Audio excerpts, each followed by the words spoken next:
Chapter 15 The Christians. Begin all acts and thinking by using Al-Kalim the All. Tablet 1. The story of Thamud. 19 times 15 equals 285. Lo, Thamud, whose confident wife was named Yadisha, was the son of Eber and Hudif. Eber, which means to cross to the other side, from where the word Hebrew or Ibri comes from, meaning crossed over. Thus, this is the real father of the Hebrews, from Abraham to Jesus. Eber, who is called in tones Aber and in rhythm Hud, born in the year 1723, who was the son of Selah and his confident wife Hudif, born in the year 1639, who was the son of Aphaxad and his confident wife Hamath, born in the year 1658, who was the son of Shem and his confident wife Fatin, born in the year 1556, who was the son of Utnapishtim and his confident wife Naamah, born in the year 1056, who was the son of Lamech and his confident wife Camilla, born in the year 874, who was the son of Methuselah and his confident wife Nahlah, born in the year 687, who was the son of Adapha Enoch and his confident wife Talibah, also called Tilmizah, born in the year 622, who was the son of Jared and his confident wife Silham, born in the year 460, who was the son of Mahalaleel and his confident wife Hannah, born in the year 395, who was the son of Canaan and his confident wife Leah, born in the year 323, who was the son of Enos and his confident wife Bashira, born in the year 235, who was the son of Seth and his confident wife Aklamia, born in the year 120, who was the son of Cadmon, born in the year 1, and his confident wife Nekeba, who was the son of Autumn and his confident wife Lilith. The people of Thamud dwelt in a northeastern country called Al-Hijjah, which is situated between Hejaz and Syria. This took place before the destruction of the people of Ad. The newsbearer Selah, son of Aphaxad, was sent to reform the people of Thamud. So El-Elo of the Alahum sent Selah, a son of the people of Thamud, who was in his prime of youth, being only 19 years of age. He was dispatched to be the guardian of the tribe only after the commencement of the 40th year of his age. Acting comfortably with the instructions involving the disordered nation, he followed the great path. His threatening was a consequence of obstinacy, and after he preached 7 years, only a few heard his words, while the majority persisted in their evils. Selah's uninterrupted efforts excited the adversary to such a degree that they desired to kill him. So at last, they decided that on a certain holiday they would kill him. Selah was asked to proceed with his followers to a place of festivity. From there, both parties should engage in prayer to ascertain on both sides as to who had the truth, and then they would all adopt the truth of that party.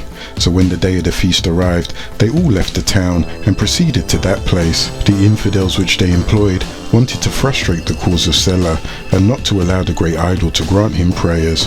When the people of Thamud had finished their devotions, the prime minister and chief mind of the tribe, Thamud Gender ben Umar by name, then addressed Selah with the consent of his people. O Selah, if your pretensions be true and you desire us to have faith in your mission and assert the unity of the one deity, namely Elyon El, I challenge you to produce from the hard stone, which is opposite in the direction of Hejjah, a she-camel with an abundance of hair, also in the 10th month of pregnancy. At the same time, produce from a womb of the pregnant camel a young one, perfectly resembling his mother, he feeling that the act could never be done. After Selah had prayed and besought El-Shaddai, the Almighty granter of requests, the divine response arrived, to the effect that a long time ago, a she-camel adorned with the above-mentioned properties had been created in these stones for the purpose of answering Selah's prayer, in order to enable an entering into a covenant, and in order to make contact with the people of Thamud. And if the miracle should take place, Gender ben Umar with all his tribe Thamud would have faith in that one deity Elyon El. After the infidels had agreed to this proposal, there on the stone it commenced to increase in bulk, hour by hour, until it adopted the shape of a pregnant camel, whose time of deliverance was at hand. Selah and the people of Thamud were looking when the stone hill began suddenly to move, and wail like those of a woman in travail. They heard the proceeding from the mute rocks, the hill burst, and a camel with the previously mentioned properties emerged. The issue from it measured 100 cubits from one side to the other. This camel at the same time delivered a young one resembling its mother in strength, body and stature. Gender ben Umar, who beheld this, trembled in fear, and all of the tribe of Thamud after this wished to follow Selah. The devils in human shape manifested before the idol worshippers, and the leaders of the people hindered him and accused Salih of witchcraft. They did not allow the nation to obey the precepts of their emotional sovereignty. After the she-camel was delivered of a young one, she began to graze in the field. Salih admonished the people to cherish and not to injure her, but for her watering, they asked Salih for permission. They met at the well, and he spoke to the people at the deep well about the watering of their cattle. They decided that on alternate days the she-camel could drink from their well. After that, the people of Thamud milked her. They obtained great quantities of milk from the camel, and they also used her wool. The she-camel shall have her drink, and you, your drink on certain days, is what Salih said to them. When the she-camel's turn came, it went to the edge of the well. The water likewise ascended to the brim, and the she-camel drank it up. After that, the people of Thamud milked her, and obtained a great quantity of milk, equal to the water consumed by the camel. They were also able to utilize the wool of the camel for themselves. The she-camel drank on alternate days, and when the turn of the camel arrived, the people drew a double quantity of liquid, so that their cattle might not suffer on the she-camel's days. The she-camel remained with her young one for 30 years. The she-camel had a wonderful form, and had a strange countenance, being the circumstance of a dreadful aspect. The length of her body was 100 cubits, and the breadth likewise 100 cubits, for she was only assigned to the people of Eli and Elianel, and each of her hairs were 120 feet high. When the she-camel grazed in the summer, on top of the Wadi Valley in Kura, all of the people of Thamud were frightened at its extraordinary stature, and they took refuge at the bottom of the Wadi Valley, where the intensity of the heat injured them. During the winter, the she-camel went abroad aside the Wadi, and the cattle went on top of it, where they became lean and weak on account of the cold, and some even died. These trials and temptations continued for a while, but after the people were extremely harassed by them, they were determined to hamstring, cripple and suffocate the camel.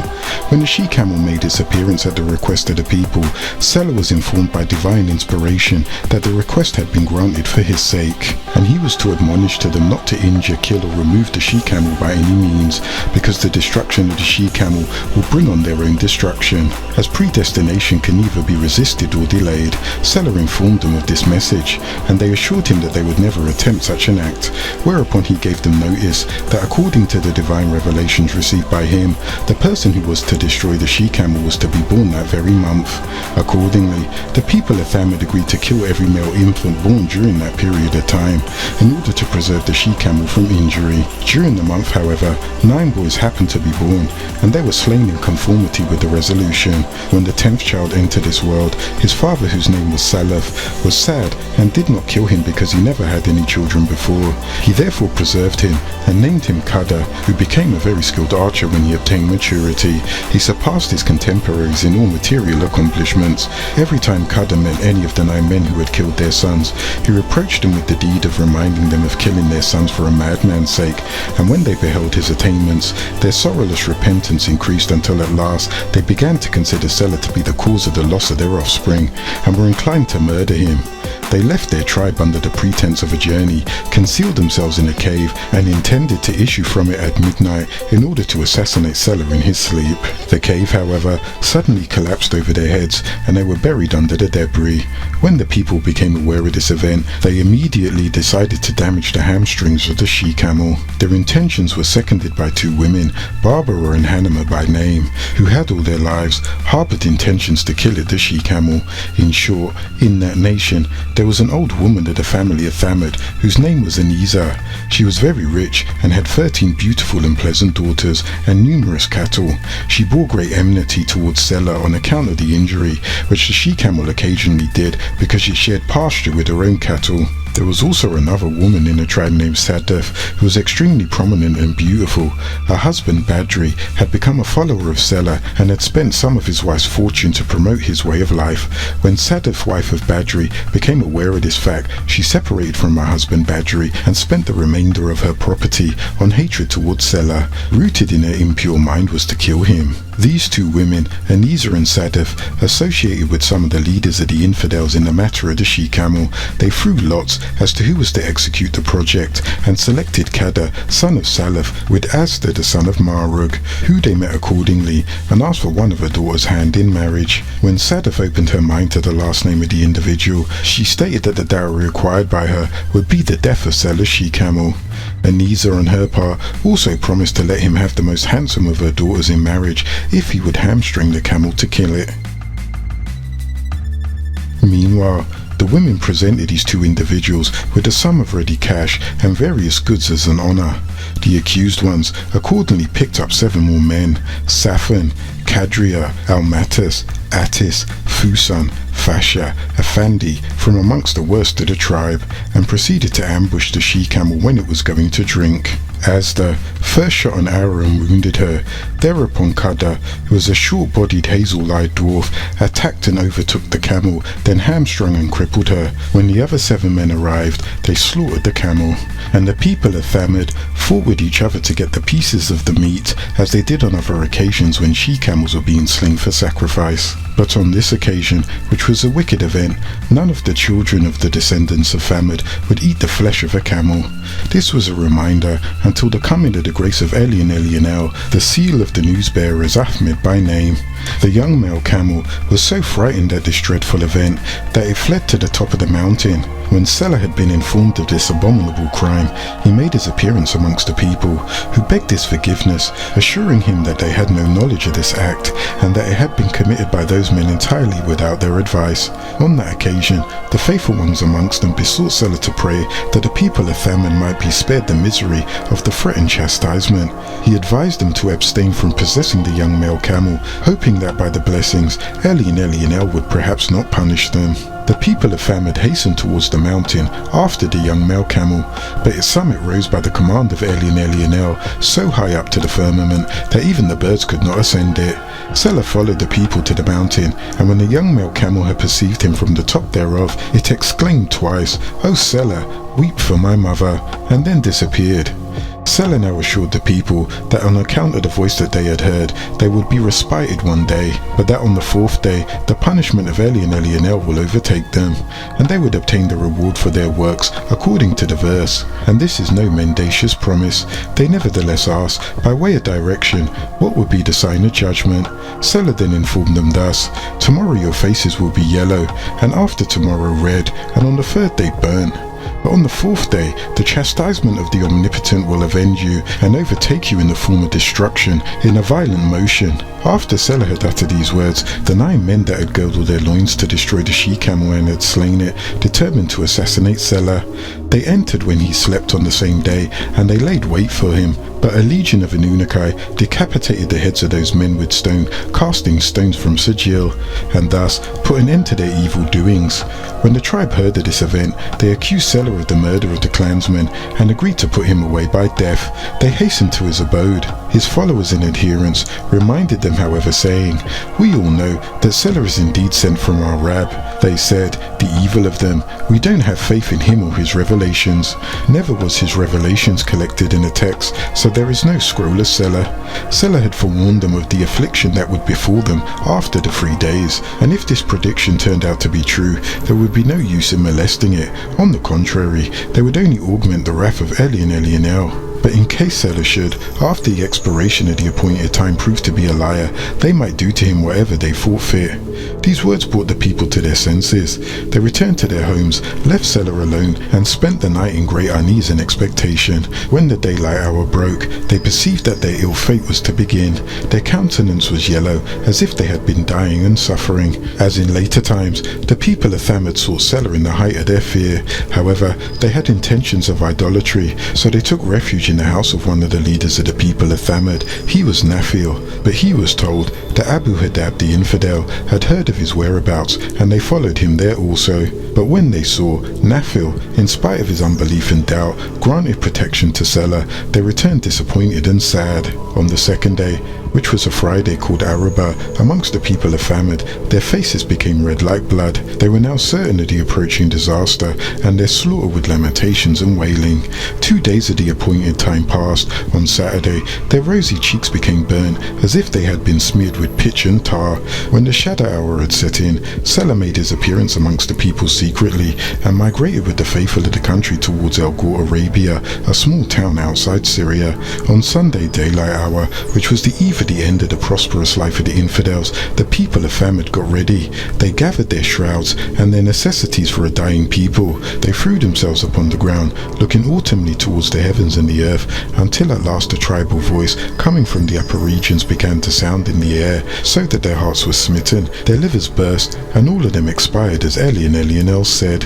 Whereupon a violent noise and motion from the heavens descended upon them, and in the daylight hours they were found in their dwellings prostrating on their breasts dead, and the whole of the city sunk beneath the sand. It is related that after the people of OfThamud had been overtaken by sudden destruction and consequences of predestined decree of irrefutable fate, and Salih immigrated and fell after some time, yearning to revisit his native country, and after returning he wept so much and implored to the countrymen about the case of their ruin. He also had spiritual conversations with the souls of the departed, and thereupon again travelled back north to Syria. Sometime afterwards, however, he went back to the noble country of Eli and Elionel in Becca and made it his home. In that place he also departed from this perishable abode and mansions of documents. He died there, but before his death a voice from heaven spoke to him, saying, "Also know you that I am a servant to him whose existence is responsible for the order of the world, which is bound upon and connected to his command. If they were not obedient to me, I would not have cast a single eye upon those rebellions." After this, Salih returned to his native country and to his people, and he met his fate with his creed. He died. Much is to be said about Salih, but in all he was just a man and gave himself for the way of Eli and Elionel. Thus was the fate of the people of OfThamud. The description of Salih. He was a very handsome man with a caramel brown complexion. His hair was very nappy and black. He had a full stature and a very broad breast. He had a long thick black beard and moustache and very dark crossed eyes. His speech was eloquent and pleasant. He never wore shoes and always walked about barefoot. He never lived in a shelter under a roof, and he taught very much like Utnapishtim. The duration of his life according to some was 258 years, but according to most correct traditions and chronicles he was 280. His tomb is situated in the noble city of Becca, near the central of the house. And this Salih gave birth to Eber, the root seed of the Hebrew, from Abraham to Jesus. Let us speak the right knowledge of this Ilamutachasida, or avatar, known to many as Jesus, called in tones Yeshua and in rhythm Isa. He incarnated into human form on this planet Earth at the very place called Bethlehem, which is located 6 miles south of Jerusalem, to a mortal mother of the seed of David and his cursed Canaanite wife of the Hittite tribe, namely Bathsheba, daughter of Eliam, the wife of Uriah the Hittite.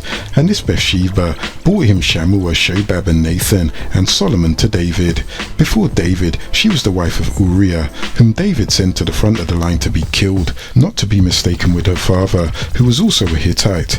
Yet it was by Haggith that David fathered Adonijah, and Adonijah's wife's name was Abishag the Shunammite, who nursed David to health after his crucifixion, for David had a homosexual love affair with Jonathan, as the prophetic scriptures of Israel records in 1 Samuel, the 20th degree, the 41st verse, where it says, "They cried together and they kissed one another until David Godal went beyond the limits," magnified the incident.